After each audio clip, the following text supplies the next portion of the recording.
আসসালামু আলাইকুম। কেমন আছেন সবাই? আশা করি সবাই ভালো আছেন। আমাদের দৈনন্দিন জীবনে প্রতিনিয়ত যে কাজটি করতে হয় সেটি হচ্ছে ভাত রান্না। আজকে আমি আপনাদেরকে মাড় ঝরিয়ে ভাত রান্না করা শেখাবো, কিভাবে মাড় ঝরিয়ে ভাত রান্না করতে হয়। আমি এখানে 3 গ্লাস চাউল নিয়েছি। আপনার যতটুকু লাগবে আপনি ততটুকুই নেবেন। প্রথমে চাউলগুলো সুন্দর করে ধুয়ে নেবেন যতক্ষণ না পর্যন্ত এখান থেকে সাদা পানি বের না হবে। আমি 3বার ধুয়েছি, প্রয়োজনে আপনি এর থেকে বেশিও ধুতে পারেন। আমি 3 গ্লাস চাউলে 1.5 মগ পানি দিয়েছি। আপনি আপনার চাউলের পরিমাণ হিসাব করে পানি দিবেন।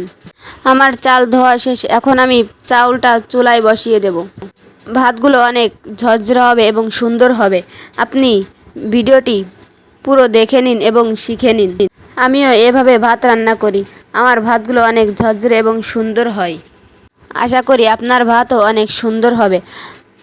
ভাত রান্না খুব সহজ কাজ। এভাবে আমরা ভাত রান্না করি, কিন্তু অনেকে আবার ভয় পায় মাড় ঝরাতে, যে মাড় ঝরাতে গেলে হাতে লাগবে।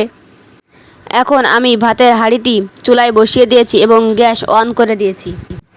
চুলায় ভাত বসিয়ে আমি আমার তরকারি কুটা কাটার কাজ শেষ করেছি। এভাবে আপনিও চাইলে করতে পারেন, আর যদি না করেন তাহলে আপনি আপনার চুলার ধারে বসে থাকবেন, সমস্যা নাই। এভাবে 5 থেকে 7 মিনিট বসে থাকার পরে আপনার ভাত উতলায় যাবে। এভাবে উতলানোর পর আপনার যদি ভয় থাকে যে ভাত উতলায় গ্যাসের চুলার পরে পড়বে, তাহলে এর ভিতরে 2-1 ফোঁটা সরিষার তেল দিয়ে দিবেন। তাহলে আপনার ভাতগুলো অনেক সুন্দর ঝরঝরে হবে। আরও আমি এর ভিতরে 1 ফোঁটা সরিষার তেল দিয়ে নিয়েছি। এর জন্য আমার ভাতগুলা আর উতলায় চুলার পরে পড়তেছে না। আর 2-1 মিনিট আমি এখানে বসে থাকবো। এরপর ভাতগুলো মাড় ঝরাতে দেব।